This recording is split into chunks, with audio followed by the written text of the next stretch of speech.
قلم بند کرتے ہوئے ایک ہی بات کہی کہ حضرت کی لاکھوں کرامت لکھنے کے بجائے ایک کرامت پر میں اکتفا کرتا ہوں، جو سب سے بڑی کرامت تھی کہ 10 سال تک حکومت کی کرسی پر بیٹھنا، پھر لات مار کے اسے چھوڑ دینا، یہ سب سے بڑی کرامت تھی۔ جو حکومت کا مزہ چکھ لے اور چکھنے کے بعد پھر کرسی کو لات مارنا، آج کل تو سب جانتے ہیں، مجھے بولنے کی ضرورت نہیں ہے، آج کل جو کرسیوں کا معاملہ ہے نا، آدمی کہاں سے کہاں پہنچ جاتا ہے، اندھا بن جاتا ہے اس میں، نہ جانے کہاں سے کس انداز سے وہ کس طرح رب سے ٹوٹ کر کیا معاملات کر ڈالتا ہے، وہ سب جانتے ہیں۔ مگر یہاں حال یہ تھا 10 سال تک، وہ بھی کریئر جوانی کے اندر، کریئر جوانی کے اندر، وہ کریئر جوانی جس جوانی میں تو ہمارے آج کے بچے کو قرآن صحیح طریقے سے ناظرہ پڑھنا بھی نہیں آتا۔ عمر کتنی تھی؟ 15 سال کی عمر۔ کتنے سال کی؟ 15 سال کی عمر۔ والد بزرگوار سلطان سید ابراہیم رضی اللہ تعالیٰ عنہ کا انتقال ہو جاتا، اور یہ ایران کے صوبہ خراسان کے اندر، اور خراسان میں جن کی دارالحکومت سمنان تھی، وہاں حسینی ساداتوں کی حکومت چلا کرتی، جس کے تخت نشین اس دور کے اندر سلطان سید ابراہیم رضی اللہ تعالیٰ عنہ، آپ کی والدہ محترمہ سیدہ خدیجہ رضی اللہ تعالیٰ عنہ، اللہ ان کے سچ کی ہم سب کی مغفرت فرمائے۔ دونوں بڑے نیک تھے، سلطنت کے بادشاہ ہونے کے باوجود عالم باعمل، صوفی کامل، تہجد گزار، نمازوں کے پابند، حلال و حرام میں تمیز کرنے والے، قرآن کے وقوف و رموز سے جاننے والے، الغرض اپنی حکومت پر بیٹھ کر عدل و انصاف سے فیصلہ کرنے والے، حسینی ساداتوں کی حکومت تھی، مگر تمنا تھی کہ ایک بچہ پیدا ہو، تمنا تھی، اہلیہ کی بھی تمنا تھی، اور بادشاہ کی بھی، یعنی سلطان سید ابراہیم رضی اللہ تعالیٰ عنہ کی بھی تمنا تھی کہ ایک اولاد نرینہ ہو جس کی بنیاد پر میری سلطنت آگے بھی چلے۔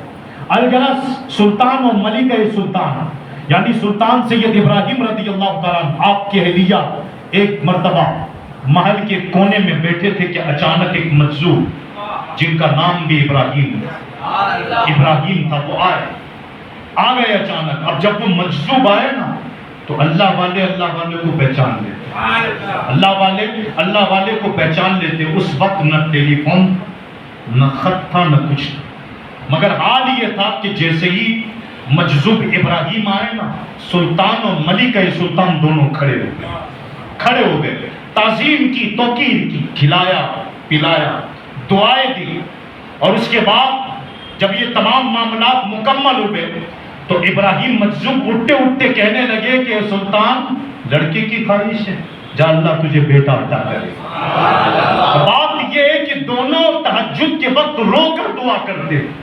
اب یہ معاملہ ان کو پتا تھا، اور یہ جب آئے تو ان کا ولی ہونا ان دونوں کو پتا تھا کہ آنے والا ایک عام انسان نہیں ہے، ولی کامل آیا ہے، وقت کا مجذوب آیا ہوا ہے۔ تو دونوں نے تعظیم کی۔ تو یہ تعظیم بتا رہی ہے کہ جب رب اللہ تبارک و تعالیٰ کسی کے دل پر اپنی تجلی فرمانا چاہنا تو اس کا دل صاف و شفاف فرما دیتا ہے۔ لوگ آج تعجب کرتے ہیں نا، لوگ مزاروں پہ اعتراض کرتے، بڑی توجہ سے ان باتوں کو سنیں آپ۔ لوگ آج مزاروں پہ تعجب کر رہے ہیں، کیوں؟ کیونکہ وہ مزارات کے پیچھے کی خرافات دیکھ رہے ہیں۔ جو مزار میں لیٹے ان کے کشف کو نہیں دیکھ رہے کہ یہ جو لیٹے وہ کون، وہ کیا دیکھ رہے ہیں کہ جس کے پیچھے ہو کیا رہا ہے۔ تو ان کو نظر کیا آتا ہے؟ میلہ نظر آتا ہے، ان کو چکڈولے نظر آتی، ان کو کھانا پینا نظر آتا ہے، پھر اعتراض یہاں اٹھتا ہے۔ لیکن جو سوئے ہیں نا، ان کا معاملہ کیا تھا؟ اگر تاریخ پڑھ لینا ان کی، اس لیے اعلیٰ حضرت فرماتے ہیں جس مزار پہ جاؤ کچھ پڑھ کے جاؤ کہ کون تھے، تاکہ دل اور بے چین ہو، دعا اور آپ کر پائیں، اور ان کے تعلق سے آپ اور التجائے کریں۔ کب ہوگی؟ جب آپ ان کو جانو گے، ان کو پہچانو گے، ان کی تاریخ کو پڑھو گے۔ یہ معمولی اور رسمی عرس نہ بنائے، عرس کو رسمی نہ بنائے۔ عرس نام ہے صاحب مزار سے تبسل لینے، عرس نام ہے اس بات کا کہ جب یہ چلے گئے ہم کو بھی ایک دن جانا ہے، الغرض علماء فرماتے ہیں کہ یہ کشف جو ہوتا تھا نا دل میں بات، یہ کب ہوتا ہے؟ جب دل صاف، جس میں سب کچھ رب کے لیے کیا جائے۔ آج موجودہ وقت میں ان تمام معاملات سے مسلم معاشرہ خاص کر نوجوان خالی ہو چکے، دل مردہ ہے۔ जो शेखुल इस्लाम फरमाते हैं दिल इस वक्त हमारा मुर्दा है, हाथ पैर आंखें गुनाह नहीं करती, दिल है। ये दिल की शक्तियां हैं जो एक कान से सुन के दूसरे कान से बातें निकलती चली जा रही है। जहां तक बयानात के मामलात है, दर्स के मामलात है, कितने होते हैं, कितने हो गए, कितने अब होंगे, मगर न सुनना और सुनकर एक कान से सुन के दूसरे कान से निकालते हैं। वरना दिल साफ होना तो बुजुर्ग अल्लाह वाले, अल्लाह के वली सुल्तान सैयद अशरफ जहांगीर जिनके ताल्लुक से मुर्स मनाना है, ये तो वो हजरात थे ना, ये तो वो हजरात पूरी पूरी रात इबादत में गुजारते। सवाल ये है कि इनकी पूरी रात इबादत में गुजरती, हमारी रात मोबाइलों में गुजरती। सवाल एक सवालिया निशान है जो झंझोड़ रहा है हमको कि वो लोग थे जिन्होंने अपनी जिंदगी रब के लिए गुजार दी थी, सल्तनत को ठोकर मार दी रब के लिए। इसके बावजूद हाल ये था कि वक्त का बादशाह जंगलों में चलते हुए जा रहा, चाहते तो गुजरा खुदाम लेके चलते, मगर जंगलों बयाबानों का रास्ता कहां से चले, खुरासान से चले, ईरान से चले और सिमनान से चले, चलते हुए जंगलों में आए, बयाबानों में आए, जहां पहरा रखा वहीं सो गए, जंगलों में सोए, उठे इबादत की, रात भर इबादत, सुबह हुई चलने लगे, फिर सुबह हुई चलने लगे, फिर सुबह हुई चलने लगे। बात यह कि वक्त का बादशाह जिसकी सल्तनत बड़ी वसी थी, उसका इस अंदाज से छोड़ देना और दीन की खातिर चला जाना कुछ तो माने रखता।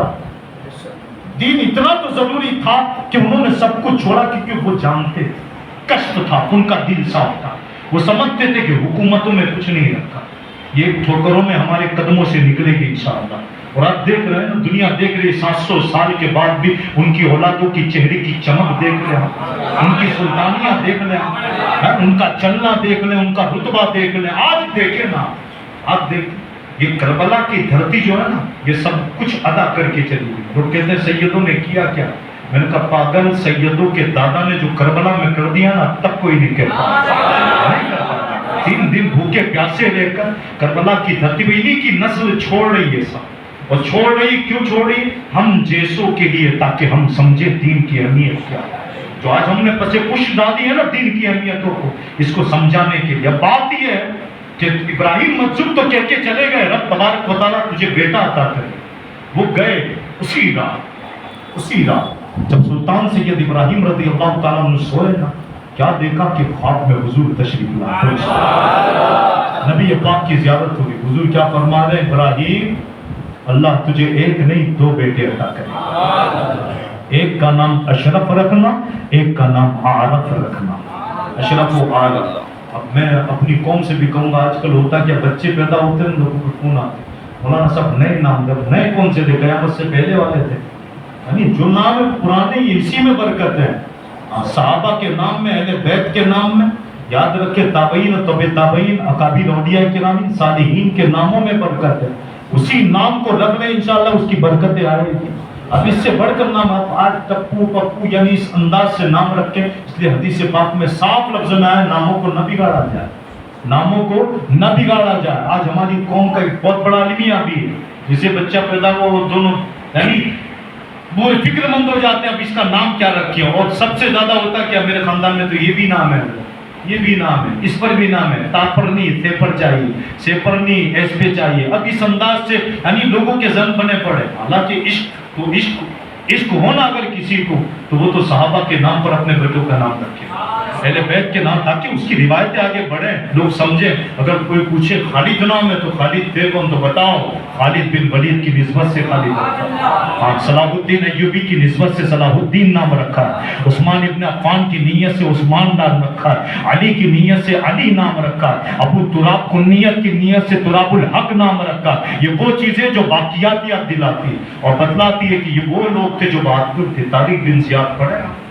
पढ़े इनकी हिस्ट्री। तारिक कौन थे, तारिक बिन ज़ियाद कौन थे, जिन्होंने कश्तियां जला दी। लोगों ने कहा हज़रत 10 लोग आए थे कश्ती में, आपने जला दी, वापस जाएंगे कहते, तो सारे के सारे ईसाई पड़े यहाँ। तो आपने कहा था मुसलमान जब कदम रखता है ना, वो जगह उसकी हो जाए। अब हमें फिक्र नहीं करनी जाना कैसे, अब जाना कैसे उसकी फिक्र हमें नहीं है, क्योंकि हुजूर ख्वाब में आ गए थे और आकर मुझे बता गए थे, तारीख फिक्र न करना, फतह तुम्हारी होगी, फतह तुम्हारी होगी। तो इस अंदाज से, अमल और किरदार से हमें आना हो। आज मोहब्बत भी जो हमने मोहब्बत का म्यार बनाया ना, सबसे मोहब्बत, सबसे नहीं, उसका भी एक अटूट मामला है ना। یہ جو بدر تھی نا، جنگ بدر، یہ جنگ